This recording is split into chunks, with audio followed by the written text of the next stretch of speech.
皆さんこんにちは。 Hi everyone, this is Yoshinori Ono from Capcom. I'm the producer of Street Fighter X Tekken, here to show you guys kind of an overview of the game as well as some details.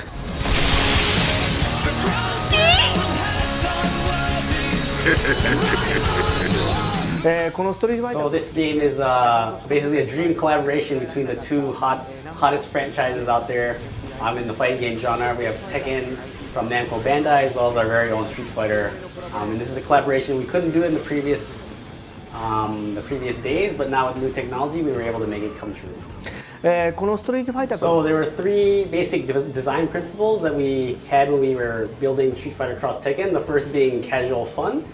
With this game, we want to bring as many users as possible to come enjoy the game. We hope to get people who played Street Fighter or Tekken in the old days. Maybe they haven't played a fighting game in a while, but with the very large roster of characters that we have in this game, we hope to get those old fans back, as well as brand new fans who have never really played a Street Fighter or Tekken or even a fighting game before. So the next point we have is the hardcore depth. We really think that we put in a lot of different kind of battle mechanics, which the hardcore can really sink their teeth into. And basically we think that we have a lot of new things as well as some old mechanics which players will be able to flesh out again for this new game. The final point we have is customization. And what we want to do with this title is kind of bring players to put their own personality into the characters and not just play with the characters that we have always provided for them. So this is the core of the gem system, which we think offers a lot to new players in order to help them play the game, but as well to more experienced hardcore players in adding a new level of depth to the strategy and just the matches when they occur.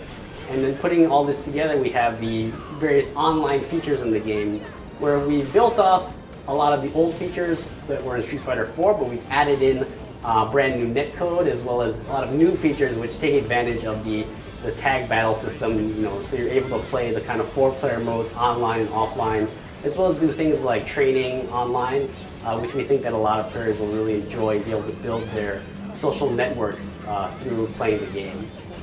Hi. So just looking at the character select screen here, you can see that we have a very robust roster. We basically took the all-stars from the Capcom Street Fighter series as well as the Tekken series. Basically, we listened to the fans for a lot of input based on which kind of characters they would like to see. So we really think of it as a kind of fighting festival where all players from different genres, be it you like fighting games or not, can just look at the roster and say, hey, that's really cool. I know that character from way back when, and then they can just jump in and have a good time. はい。じゃあそれではですね、ちょっとハードコアゲー So ム now we'll just demonstrate some of the more hardcore fighting game mechanics in the game.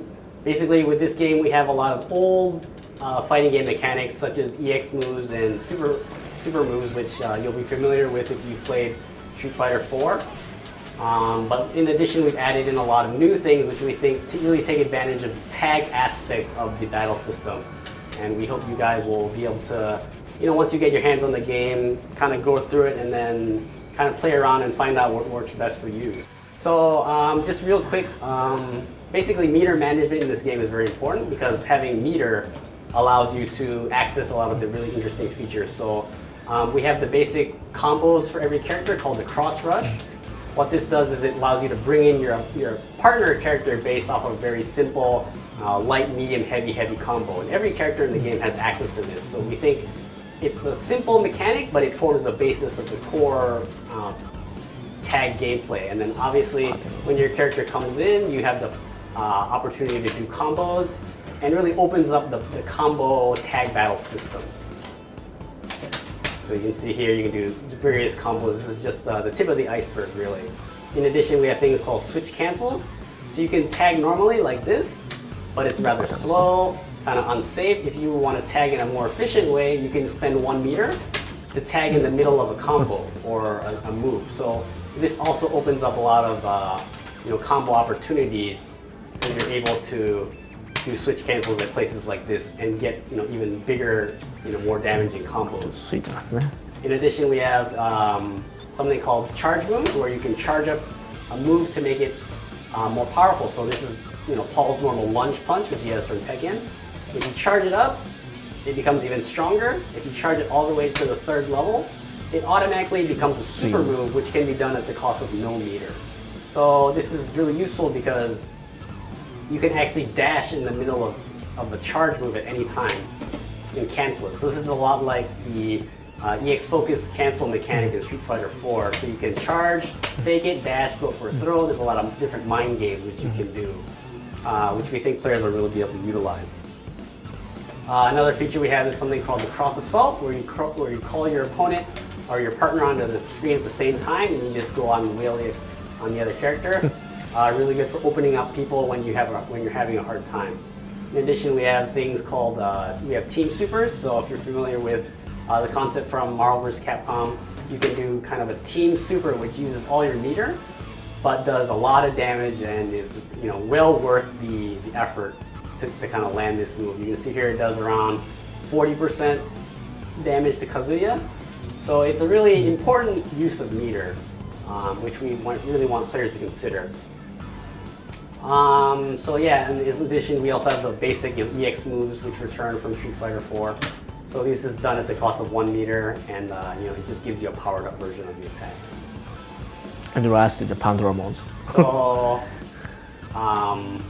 one more thing we have is called Pandora mode. So let me just switch characters real quick here.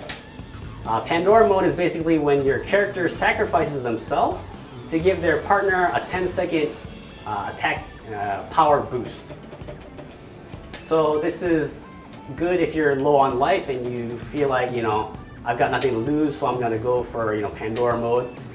One thing to note though is if you can't KO the opponent within those 10 seconds, you automatically lose that round no matter what. So a lot of players were saying that, this is such a useless thing because if I activate it, the guy's going to run away for 10 seconds and I'm going to lose. But we're here to show you today that that's not really the case. There's a lot of possibilities with the system. Players just really need to, kind of get their hands on it to flesh it out a little more. So it's performed if you have 25% life or less. So let me just set my life wheel here real quick. And then you can see that your life bar will be flashing.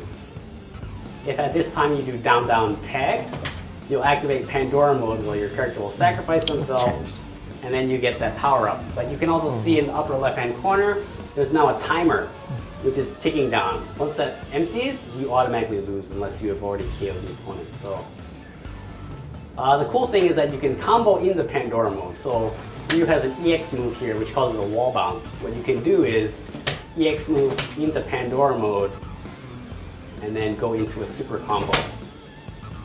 And if you look at the life bar here, this does around 50% damage. So it's definitely a viable strategy if you want to set up for a comeback at the very end using this Pandora mode strategy. It's definitely possible. So it's also possible off of a cross rush. So if you can't land that naked EX kick, you can do it off a cross rush. You get a little less damage because of damage scaling. However, this is a lot more consistent. このようにパンドラシステムを紹介した時には So yeah, I mean, a lot of players were just saying that they didn't really know what the point of the system either. But here you can see that it's definitely something that's it's basically a viable strategy for the late and end game if you feel like you want to go for that kind of flashy comeback combo. So now we'll move on to the more customization aspect of the game. So obviously, when we talk about customization in this game, a large part of it is the gem system. And right here, you can see the gem edit menu. So for different characters, you can set different gems as well as presets. So we'll just go into example here with View. You can see that there's different types of gems. So there's basically 2 types. There's boost gems, which increase the parameters of your characters, and there's assist gems, which cover for your weaknesses as a player. So just an example of a boost gem. Right here we have the immense power gem level 1. What this does is it gives you a 10% damage output when you connect with 5 normal moves. And you can also see that it lasts for 20 seconds. So you can equip up to 3 different gems in each slot. So I can have 3 different gems of my choosing. And then you can also save your preferred loadout and give it a custom name, a custom title. So it's important to note that all these gems are different. So you can see this one also gives you 10% for 20 seconds, but you need to block 5 times for it to activate. This one, activates after you connect with 3 normal moves. So we have a lot of different gems in the game, which have different effects in different conditions. So we want players to kind of go through the list and say, what kind of player am I? Am I the kind of player who does a lot of attacking? Do I want to increase my attack power? Or am I kind of a defensive player who needs help blocking? Like this one, let's say, like I get hit by a lot of fireballs. So in this case, it would help for me to have my, my defense increased by 10%. So you can see here we have ones that increase your speed with these divine speed gems. You get 10% bonuses, things like that. We have ones that where you recover life, as well as ones that increase your cross meter acquisition rate. So what you want to say is that no gem is more powerful than other gems. Basically, it's like equipment for your player. はい。もう一個サポートジムまで言ってからその最後の話を言おうか。はい。じゃあもう一個サポートアシストの。We'll go over here to the to assist gems, which were a little more controversial when we first introduced them. But we want to show here that actually, while assist gems have great benefits for beginning players, they also have a lot of penalties as well. So the easy input, super easy input gems, they make your commands easier. So you don't need to do half circles or quarter circles, but they give you attack decreases throughout the entire match. So you'll be playing with a 10% handicap if you choose to use these gems. If you're the kind of player who can execute, then there's really no reason that you'd want to use this. It's really just for people just starting out who have problems, doing these kind of difficult fighting game movements. We have the cancel assist, which is, helps you cancel special moves easier, as well as auto throw escape and auto block. So these are also, a lot of people are worried that this would be too powerful, but you can see here the cost is that it eats up your cross gauge, your meter. And we showed, there's a lot of uses to having meter, to doing, the team supers, the cross assault, switch cancels EX moves.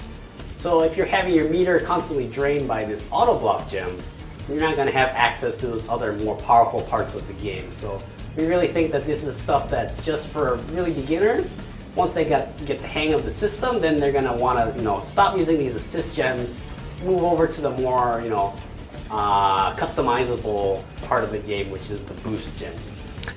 で、ご覧の通りですね、このジェムっていう So a lot of people might be thinking, when they first hear the gem system is, oh, is this just a power up for my character? Am I going to be able to beat, am I going to be able to beat players who are way better than me just by having gems? And we're here today to say that's not really the case.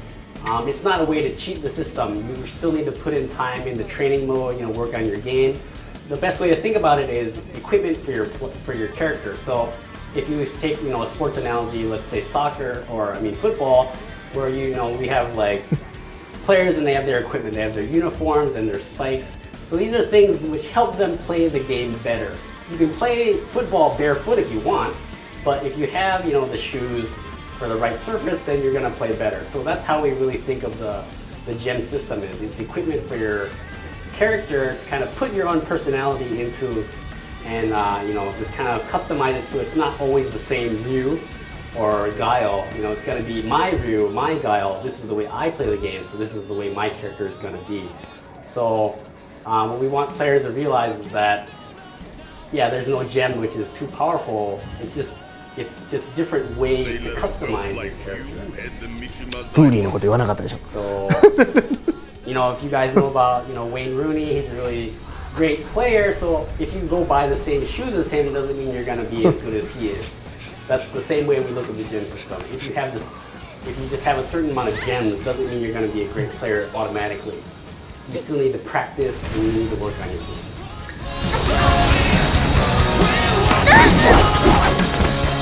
Oh wow, you're better than you look. はい。で、そういったものを全部取り合わせて。 So the last thing which kind of wraps up all of our features together is the really robust online functionality which we've built into the game. So as we mentioned, you can play training mode online with your friends, and you can also do any of the new modes online as well. We have the 2-player, or we have the pair play battles and the scramble modes, and these are 4-player modes which you can play online or offline. So what's really great is if you're playing by yourself in your house, as long as you have an internet connection and friends somewhere in the world, be it London, Tokyo, it doesn't matter. You can just jump into a game all together and play at the same time. So we really think that players will be able to enjoy this game, alone, but with friends as well online.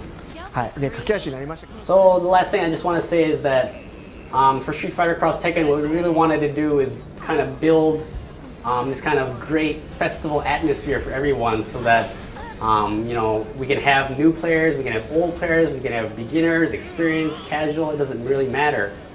As long as we can get a lot of players to come enjoy the game, then we'll be able to have a great time, just playing all together.